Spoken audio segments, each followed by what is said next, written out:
Imagine this. A 42-year-old nurse in Ohio works two jobs, earns $72,000 a year, and still can't buy a home. A teacher in Texas sleeps in her car because rent quietly swallowed half her paycheck. A warehouse worker in Pennsylvania logs 60 hours a week, yet burns through his savings every time his car needs a repair. And today, 61% of Americans live paycheck to paycheck in the richest country in human history. So here's the uncomfortable question no one in power wants you to ask. Did the middle class fail the system, or was the system redesigned to make the middle class fail?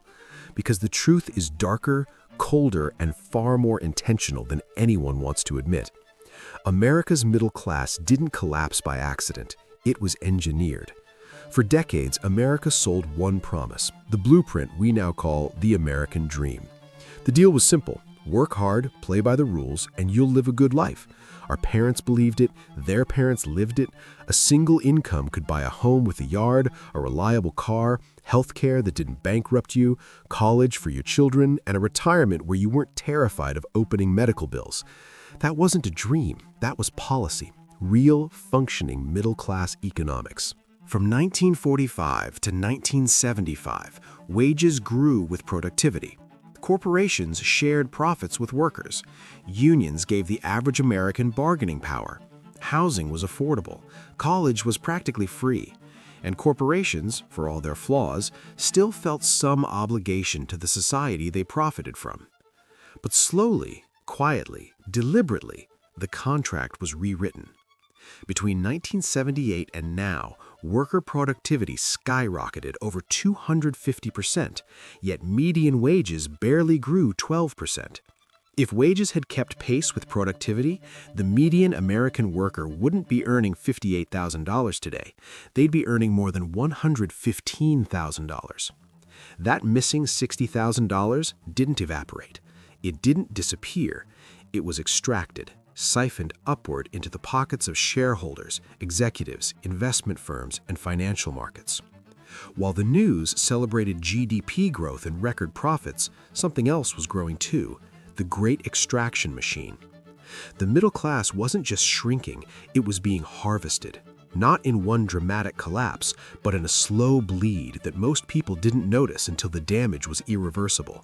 One cut at a time. Wages stopped rising. Housing prices exploded. Healthcare turned into a financial minefield. Childcare became more expensive than rent. College transformed into a lifetime of debt. And slowly, America transitioned from an economy built to support families to an economy built to monetize the struggles of families. Your home became an asset class. Your health became a revenue model. Your degree became a loan product. Your anxiety became a target for ads. Your attention became something corporations could mine. The American family stopped being the center of the economy. It became the source of the economy's profits. Think about the nurse in Ohio. She earns more than the national median. She works overtime. She saves when she can. Yet the house her parents bought in 1994 for around $100,000 now sells for $430,000. Her wages grew 20%. The cost of living grew 260%. She isn't failing. The math is failing her. Or take Jason, 28, a software engineer in Colorado earning $95,000. On paper, he's doing well.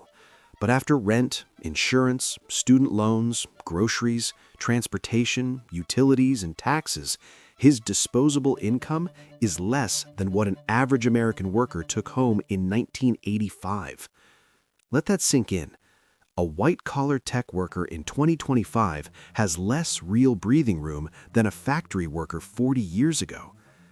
These aren't isolated tragedies. They are predictable outcomes of a system designed around extraction, not mobility. And here's the part no politician, no billionaire, no corporate strategist wants to say out loud. A stretched, stressed, exhausted middle class is profitable. Lower wages increase corporate margins. High rent enriches institutional landlords. Medical bills fuel the insurance and hospital industries. Student loans create decades of interest payments. Inflation boosts asset prices for the wealthy. Scarcity keeps people compliant, desperate, and quiet. A fragile middle class is not a failure of policy, it is the business model.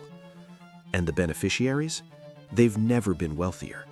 In America today, the top 10% owns 72% of all wealth. The bottom 50% owns just 2.6%. Half the country fights over crumbs while the top slices the loaf. This isn't inequality. Inequality is a gap. This is architecture. A pyramid engineered so that those at the top harvest the stability, labor, time, and future of those below. Every broken dream at the bottom becomes a line item of profit at the top. You're seeing it in your own life. Your rent rises faster than your wage. Your bills rise faster than inflation. Your responsibilities grow while your security shrinks.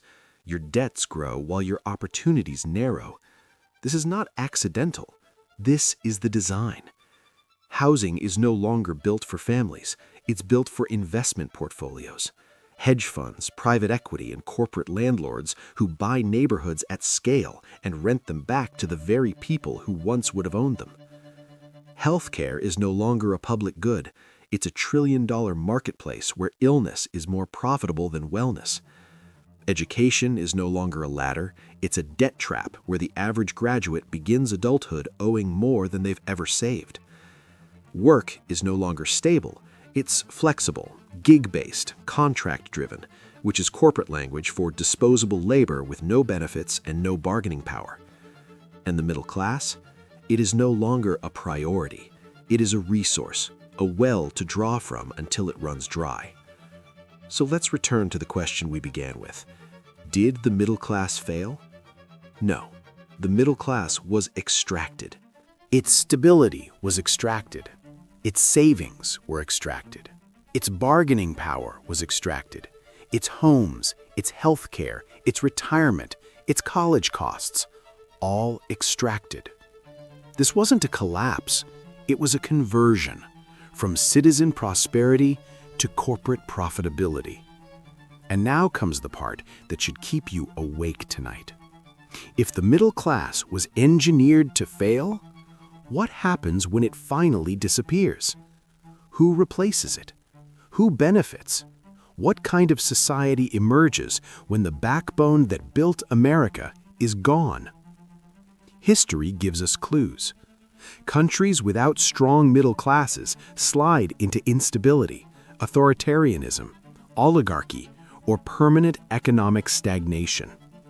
Wealth concentrates so tightly at the top that the bottom no longer believes in the system at all.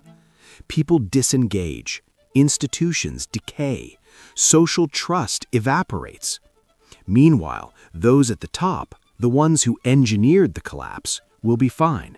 They always are. They have hedge funds, offshore accounts, multiple passports, gated homes, private health care. They will thrive no matter what happens. But what about everyone else? What about the nurse in Ohio, the teacher in Texas, the engineer in Colorado, the warehouse worker in Pennsylvania, the millions of Americans who did everything right and still feel like they're drowning?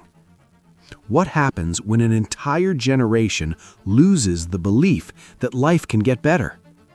What happens when Americans stop dreaming, not because they're lazy, but because the dream was taken from them? This is the silent collapse, and this is only the beginning.